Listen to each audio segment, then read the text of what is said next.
Hello students of 10th class. Today we will study a lesson The Age of Industrialization. This chapter is of your history. In 1900, a popular music publisher E.T. Paul, he produced a music book that had a picture on the cover page announcing the dawn of the century. As you can see from the illustration, at the center of the picture is a goddess-like figure, the angels of progress, bearing the flag of the new century. She is gently perched on a wheel with wings, symbolizing time. Her flight is taking her into the future. Floating about behind her are the signs of progress, railways, camera, machines, press, and factory. Here, you just see a popular music publisher, E.T. Paul, उसने एक music book publish की. उसमें जो cover page था उसमें लिखा था dawn of the century, the beginning of the new century, नए सेंचुरी की शुरुआत, नए दशक की शुरुआत, शतक की शुरुआत, नया शताब्दी की शुरुआत. और वहां पर देख रहा है कि वो इसमें एक पिक्चर है, गॉडेस लाइक फिगर, देवी जैसी प्रतिमा है, फिगर है, और उसमें जो कि एंजल है, प्रोग्रेस की, प्रगति की का दूत है वो. उसके पास एक फ्लैग है जो कि नई सेंचुरी को शो कर रहा है. She is gently pursued on a wheel with wings. वो कहाँ पर बैठी है? व्हील पहियों पर बैठी है विंग्स के साथ. और ये शो करता है कि टाइम, समय को शो कर रहा है, समय. और हर flight is taking her into the future. उसकी जो फ्लाइट है उसको कहाँ ले जा रही है? फ्यूचर की ओर ले जा रही है. और उसके पीछे जो है आप वो देख रहे हैं कि मशीन है, machines are there, steam engine है और प्रिंटिंग प्रेस है, and lot of other things are there which are the science of progress, जो कि प्रगति का सूचक हैं. फैक्ट्रीज हैं. The glorification of machines and technology is even more marked in a picture which appeared on the pages of a trade magazines over 100 years ago. It shows true magicians. The one at the top is Aladdin from the Orient who built a beautiful palace with his. यहाँ पर ये machines को glorify किया गया है. Glorify means उनको प्रसिद्धि दी गई है. मशीन्स को एक बहुत ही ज्यादा उनकी प्रशंसा की गई है. और जो टेक्नोलॉजी है उसको, टेक्नोलॉजी का जो यूज है एवरीडे लाइफ में, वो सारा मार्क्ड किया गया है. Which appeared on the pages of a trade magazine. वो एक व्यापारिक पत्रिका के में ये अपीयर हुआ है over 100 years ago. It shows two magicians. इसमें दो जादूगर बताए गए हैं. जो एक तो है अलादीन जो कि ओरिएंट से है, मतलब पूर्वी देशों से है, जिसके पास एक ब्यूटीफुल पैलेस है और जो कि अपनी मैजिक लैम्प से एक ब्यूटीफुल पैलेस बना लेता है. और the one at the bottom is the modern mechanic. आज का जो मॉडर्न नए जमाने का मैकेनिक है, उसके पास मॉडर्न टूल्स हैं. He weaves a new magic, builds bridges, ships, towers, and high-rise buildings. Aladdin is shown as representing the East and the past. The mechanic stands for the Western modernity. यहाँ पर ये देख रहे हैं कि जो top में जो मॉडर्न मैकेनिक है, वो with his modern tools weaved a new magic. वो एक नया ही जादू बुन रहा है. He was building bridges, ships, towers and high-rise buildings. Aladdin जो है वो पुराने पूर्वी देशों को शो कर रहा है और जो पास्ट को शो कर रहा है. Mechanic stands for the west and the modernity. और जो मैकेनिक है वो पश्चिम के देशों को और मॉडर्निटी, जो आज का आधुनिक समाज है, उसको शो कर रहा है. These images offers us a triumphant account of the modern world. ये images हमें आज के जो मॉडर्न वर्ल्ड है उसका ट्रायम्फेंट अकाउंट, मतलब जो उसकी जो जीत है वो उसको शो कर रहे हैं. With in this account the modern world is associated with rapid technological change and innovations.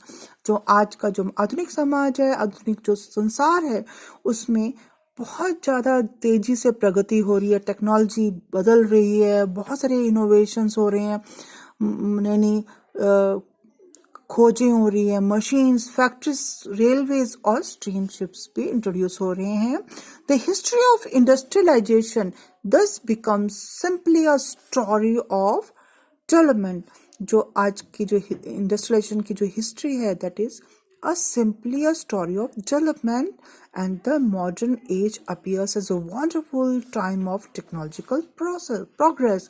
जो आजकल के जो नवीन युग है, जो मॉडर्न युग है, वो एक वंडरफुल टाइम, बढ़िया सा समय है, बहुत अच्छा समय है, जो कि और किसका, तकनीकी प्रगति का. These images and the associations have now become part of the popular imagination. Do you not see rapid industrialization as a time of progress and modernity?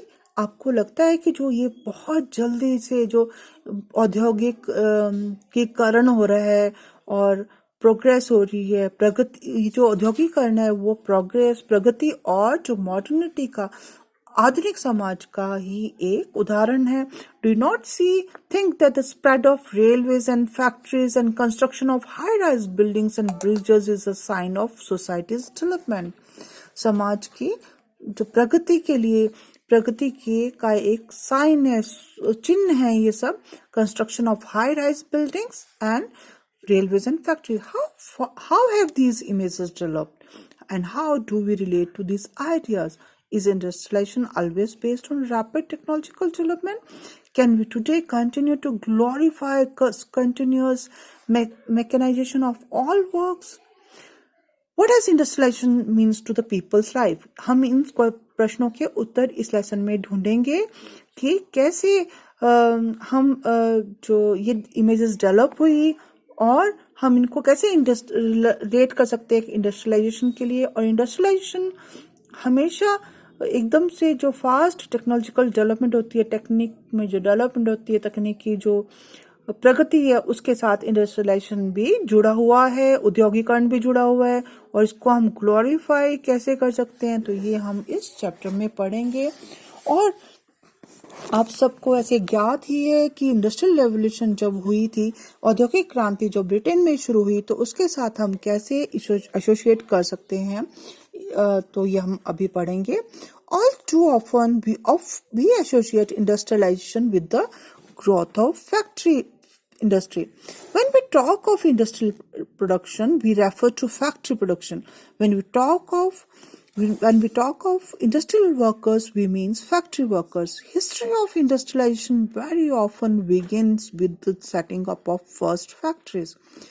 हम इंडस्ट्रियलाइजेशन, औद्योगिकरण को हम फैक्ट्री इंडस्ट्री जो है उसके साथ रिलेट करते हैं. जब हम इंडस्ट्रियल प्रोडक्शन को के बारे में बात करते हैं, तो हम फैक्ट्री प्रोडक्शन के बारे में बात करते हैं, जो फैक्ट्री में जो प्रोड्यूस होता है उसके बारे में बात करते हैं. When we talk of industrial workers, जब हम इंडस्ट्रीज में, उद्योगों में काम करने वाले मजदूरों के बारे में बात करते हैं, वर्कर्स के बारे में बात करते हैं, तो हम फैक्ट्री वर्कर्स के बारे में बात करते हैं. इसलिए हिस्ट्री ऑफ इंडस्ट्रियलाइजेशन, जो औद्योगिकरण की जो इतिहास है, वो oftenly it was linked with the setting up of the first factories. There is a problem with such ideas. Even before factories begins to dot the landscape in England and Europe, there was a large-scale industrial production for an international market. कुछ इसमें एक problem भी है. जब हम factories को, even before factories begin to dot the landscape in England Europe, England और Europe में जब फैक्ट्रीज का एस्टेब्लिशमेंट हुआ, तब उससे पहले भी घरों में घरेलू उद्योग होते थे. जब इंग्लैंड और यूरोप में इंडस्ट्रियलाइजेशन हुआ, there was a large scale industrial production of an, जो कि औद्योगिक जो प्रोडक्शन थी, that is was for an international market. This was not based on factories, वो फैक्ट्रीज पर बेस्ड नहीं थी. Many historians now refer to this phase of industrialization as proto-industrialization. Proto means primitive, industrialization औद्योगिक विकासता भी इसे कह सकते हैं. In the 17th and the 18th century, merchants from the towns in Europe began moving to the countryside, supplying money to peasants and artisans, persuading them to produce for an international market. क्या हुआ कि 17th और 18th century में जो merchants थे, व्यापारी थे, जो शहरों से वो यूरोप में जो शहरी व्यापारी थे, वो they begin to moving to the countryside. वो सारे विलेजेस की ओर मूव किए और उन्होंने वहाँ पर जो किसान और आर्टिजन्स मीन्स जो ये आर्ट क्राफ्ट का सामान बनाते थे, उनको मनी उन्होंने प्रोवाइड की. परसुएडिंग देम टू, उनको ये समझाया, टू परसुएट किया, उनको विश्वास में लिया और समझाया कि वो इंटरनेशनल मार्केट के लिए प्रोड्यूस करें. With the expansion of world trade and the acquisition of colonies in different parts of the world, जो वर्ल्ड ट्रेड जो था वो बढ़ा, एक्सपैंड हुआ और जो यूरोपियन कंट्रीज ने different parts of the world में अपनी कॉलोनीज बनाई, एक्वायर की. उन्होंने कॉलोनीज डिफरेंट जैसे इंडिया भी ब्रिटेन की कॉलोनी थी, डच, पोर्चुगीज, इन्होंने अपनी कॉलोनीज बनाई जगह जगह. The demands for the goods began growing, सामान की जो डिमांड थी वो बढ़ती गई.